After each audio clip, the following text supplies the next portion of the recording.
Bon dia, gràcies a segon any que fem aquest homenatge al General Kling.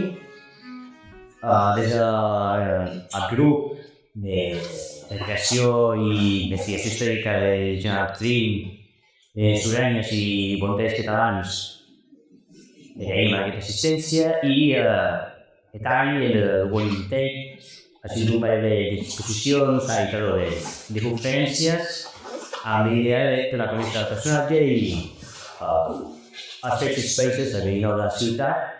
Una duta a terme pel company Alfredo de Penas i la Maria Aleta Portada Bertall respecte a l'estudi del sumari impuat del cercle de General Kling i una altra feta a l'octubre basada o centrada en els fets de la grafita i el cos de bombers xerrats. La nostra intenció és que aquest any següent dona peix a algunes conferències de temàtica diversa per donar a conèixer, com hem dit abans, de la persona del General Kling, com també fets històrics que puguin aportar a la gent de la ciutat coneixements d'aquest moment d'estil de la ciutat. La intenció final és apropar-nos a la ciutadania, fer una cosa que sigui de la ciutadania, com a arquitecte, però la nostra intenció és que perllongui amb el temps a ser algú ciutadà i, com he dit abans, agrair-vos a tots els vostres presents. També em passa parlaré amb el meu company, el Quedo, que és una mica de 5 cèntims de l'activitat del General Kling i l'efemèride. Bon dia. Bé, reiterar els agraïments per la seva presència, tant a l'autoritat del consistori, molt bé per la Logia de Reus, i la que ens estan a publicar aquest cementiri de poder apropar-los a l'activitat General Kling. Aquest cementiri General de Reus va ser impulsat per la donació dels terrenys i fons dels Josep Sardà i Cailà, que és notable de la política rosell, i que precisament es va inaugurar el 1870. I aquest cementiri acull el nostre benvolgut mausoleu del General Kling, militar, ministre de guerra i president del govern d'Espanya des del 1878 i 1870. Com bé comentava l'Aleix, aquest és el nostre segon any, un grup que va néixer per intentar apropar-nos a la figura del general i dels seus voluntaris per intentar entendre el moment polític, social i econòmic de l'Espanya de Catalunya del segle XIX. No només el General Kling forma part d'aquest segle XIX, sinó altres fills il·lustres i filles il·lustres de Reus, com poden ser la Maria Fortuny, la Rosa Mos, l'Antoni Gaudí, enguany se fa els actes pel seu que acomodarà la seva figura, Maria Quer, Antoni de Nofarun, Rosota Mauri, Josep Tapiró, Bertrina, entre molts altres, que van entrar dintre del segle XIX concurs que ens va permetre conèixer la nostra història més recent. Aquest projecte no serà possible sense la implicació tant de les autoritats polítiques privades i públiques de la nostra ciutat, a qui demanem la seva col·laboració per tal d'apropar a la ciutadania reusenca no només aquests personatges, sinó la seva dimensió de cara a futurs esdeveniments.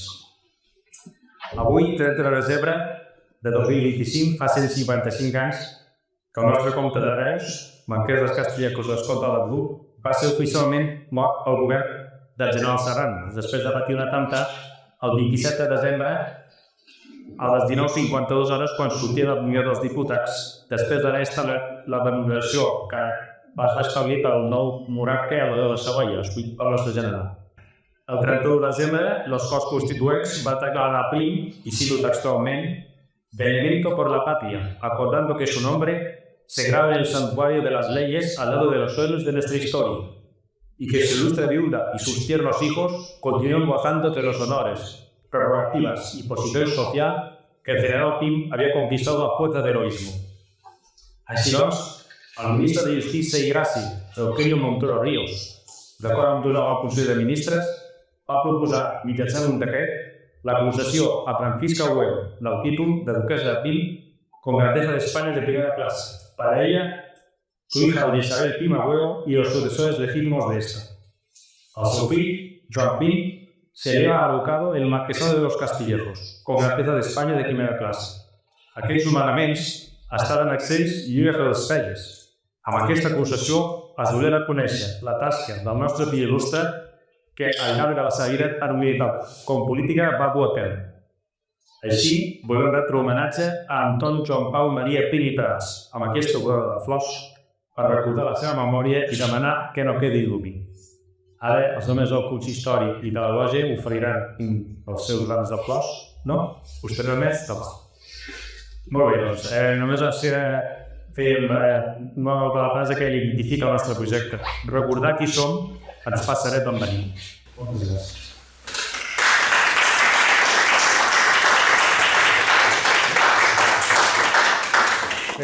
Va acabar l'acte proposant fer un minut de silenci i té el sistema de Comencem.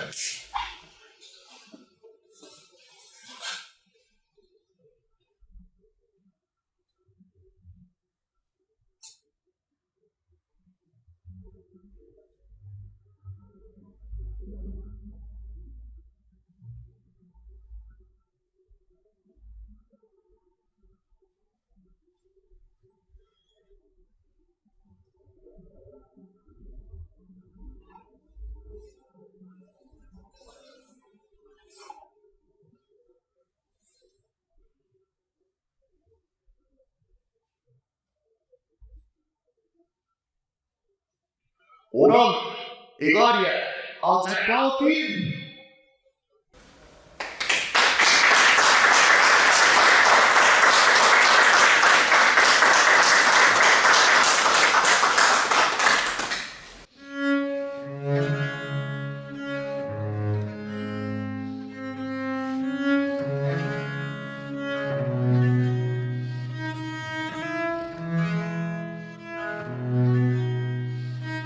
Bé, doncs fins aquí l'acte d'ofena i memòria del nostre projecte.